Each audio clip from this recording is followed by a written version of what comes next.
Eastern Revolt.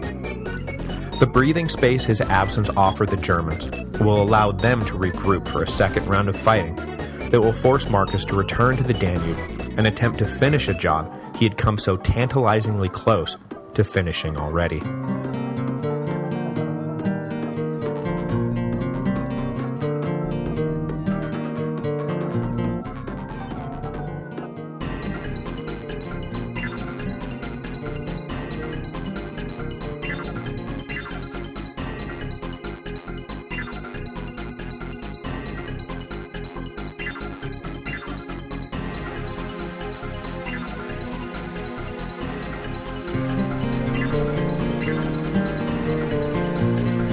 Hello, and welcome to the History of Rome. Episode 94, Revolt and Meditations. As winter turned to spring in 175 AD, Marcus Aurelius was at the height of his power and prestige. When he became emperor 14 years earlier, there were very reasonable doubts about his ability to handle major crises.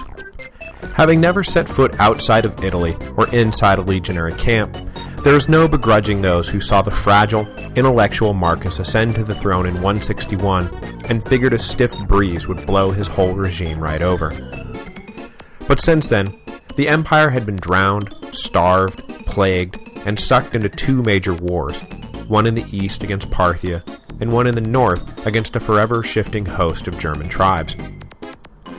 Not only had frail Marcus not been blown over by this gale-force wind, but he had risen to meet each and every challenge with the perfect mix of steady confidence and genuine ability.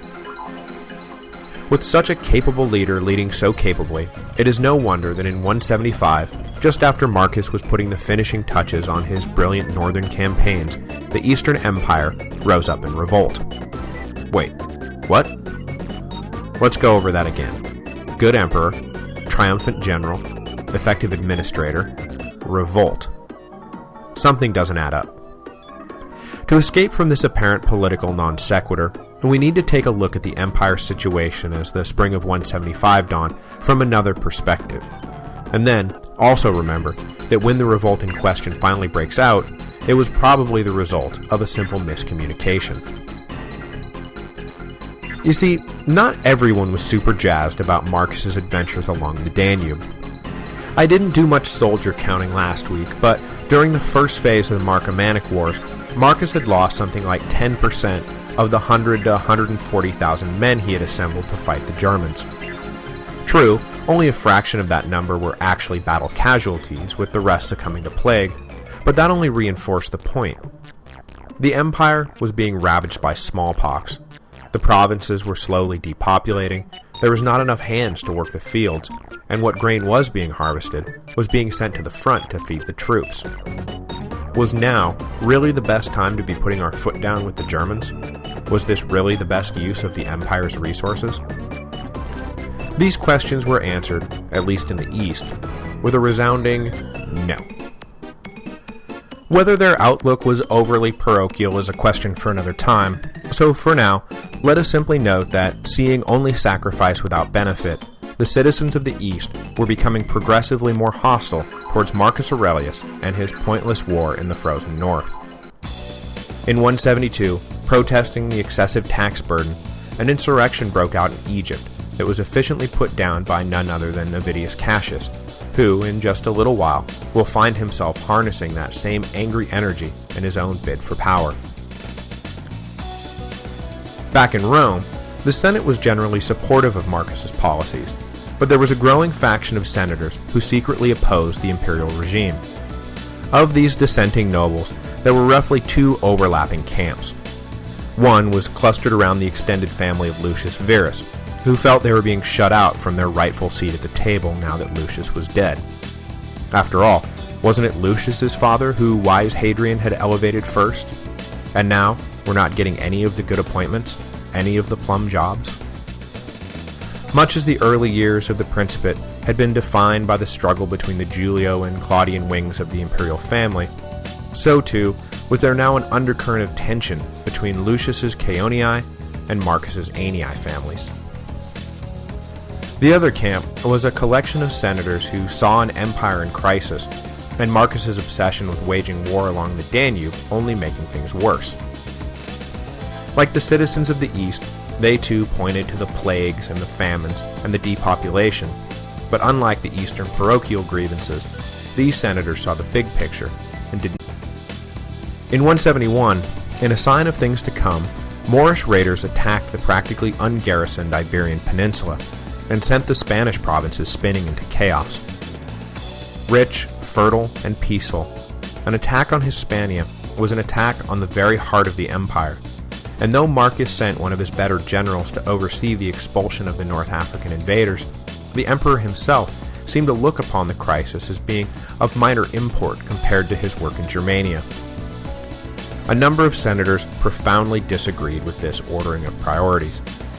And not just because they owned extensive property on the peninsula, which, yeah, they did, but also because they looked at Marcus expending 140,000 men in defense of some frozen patch of dank forest while Spain burned, and couldn't help but wonder what on earth the emperor was thinking. But it was not just the trouble in Spain that gave them pause. It was also the fact that the natives of Britannia took Marcus's almost single-minded focus on the German question as a sign that they ought to once again attempt to expel the Romans from their island. So the East was being worked to death, the West was dealing with uprisings and invasions on multiple fronts, and all the while, the Antonine Plague continued to take its toll. And where was the emperor? Fighting uncivilized rabble in the north by day, and composing esoteric philosophy in his tent by night. Enter Avidius Cassius. Now, as I've mentioned once or twice, Avidius Cassius probably did not mean to lead a revolt. The hero of the Parthian War had been on friendly terms with the imperial family for years, and in particular maintained a correspondence with the Empress Faustina. During the winter of 174-175, it seems that Marcus's health had deteriorated to the point that Faustina was openly expressing concern to Cassius about the delicate issue of succession. Commodus, both her and Marcus's first choice to be heir, was not yet a man, and if Marcus died, the empire could be sucked into a civil war. The details of all this are sketchy, as the correspondence between the two was burned after Cassius's death, but it seems like Faustina may have offered her hand in marriage to Cassius, in exchange for Cassius protecting Commodus's eventual claim to the throne. It also seems that Cassius may have missed the "if Marcus died" part of the sentence, and, perhaps spurred on by other rumors, took the note to read that the emperor was dead and Faustina was urging him to claim the throne.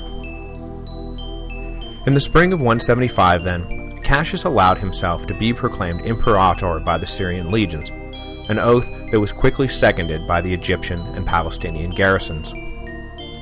But the tide of sedition stopped short in Cappadocia, where Mardius Verus, Cassius's old comrade from the Parthian Wars, refused to sign on.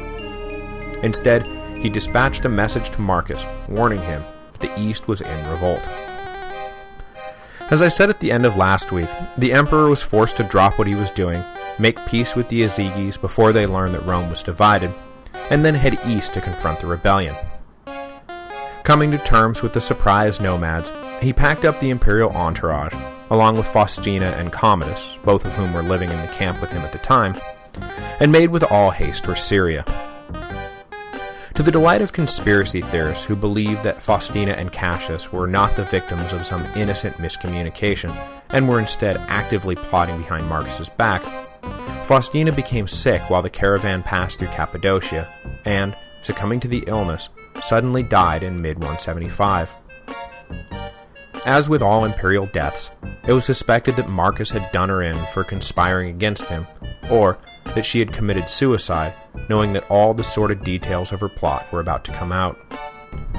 But no one has ever been able to show that her relationship with Marcus involved anything but unwavering support, or that her death was anything more than a sad tragedy for the emperor, yet another sad tragedy in a life full of them. Cassius's revolt lasted 3 months and 6 days. Though he was eventually alerted to the fact that the emperor was, alive, Cassius decided to persist, probably reckoning that the die was already cast. In any event, he knew that there was untapped discontent among the nobility, that might just rally enough of them to his cause that he could salvage the situation. But the private haters in the Senate, unorganized and likely unknown even to each other, were not going to stick their necks out for the Syrian general, and before Marcus could stop them, the Senate declared Cassius an enemy of the state. Had he been able to, the emperor would have killed the resolution, as he was looking forward to generously pardoning his old friend Cassius for the mistake he had made. But the declaration was made, and soon after, one of Cassius's own centurions patriotically assassinated the rogue general and sent his head to Marcus. The emperor, robbed of his chance to demonstrate his magnanimity, refused to view the remains and ordered the head buried with honors. Though the revolt fizzled out as quickly as it had arisen, Marcus continued his march east. Cassius's rebellion had not emerged from nothing. Clearly, the eastern provinces were feeling put out and put upon, so the emperor wisely decided to dole out a little imperial TLC. But along with the carrots he planned to sprinkle across the east, Marcus also broke out one big stick. He made a point of bypassing Antioch as he made his way through Syria. This intentional snubbing of the city that had been the first to support Cassius was made permanent by Marcus's declaration that all games were indefinitely cancelled in the city. The gladiator fighting and chariot racing mad citizens of Antioch had to suffer through 6 years without a sports spectacle of any kind until Commodus lifted the injunction after Marcus's death. Which, I suppose, makes this as good a time as any to formally introduce Lucius Aurelius Commodus, who was by his father's side during all of this, and who would remain with the emperor for the duration of Marcus's life. As I said last week, he had been born a twin in 161, but lost his brother 3 years later to childhood disease. Initially, he had taken a backseat to a younger brother named Marcus Aeneas Verus, who had been born in 162 and was pretty clearly the emperor's favorite. 69, after failing to recover from a dangerous surgery, Commodus was left as the emperor's only surviving son, and thus became the heir apparent. Much is made in the histories that Commodus's character, or lack thereof, was evident from early on, but since these biographies were written well after his assassination in 192, we can probably suspect that the accounts of Commodus's early years are to some degree mere literary foreshadowing. Once Commodus was left as the only surviving son, there was never any question that Marcus planned for the boy to succeed him. The emperor even had a policy of marrying his daughters off to men of far lower status than one might expect an imperial princess to command, so that Commodus would have no rivals within the family. The best of Marcus's sons-in-law was Claudius Pompeianus, who Marcus had married to Lucius Verus's widow Lucilla. But Pompeianus too was of lowly origin, and he had risen to his high rank in the army by Marcus's favor alone, and was disdained by most of the nobility, including Faustina, who had been furiously opposed to the wedding. Commodus received the same world-class, home-tutored education Marcus had received, but with one key difference. While Marcus had been kept away from the army, Commodus accompanied Marcus on campaign from at least 172 on, and became, much like Caligula before him, a beloved mascot of sorts for the rank-and-file soldiers. Cementing the relationship between heir and army, a relationship Marcus himself had literally been forced to pay for, the emperor had Commodus don the toga of manhood in July 175 in a legionary camp along the Danube, rather than back home in Rome, as would have been customary.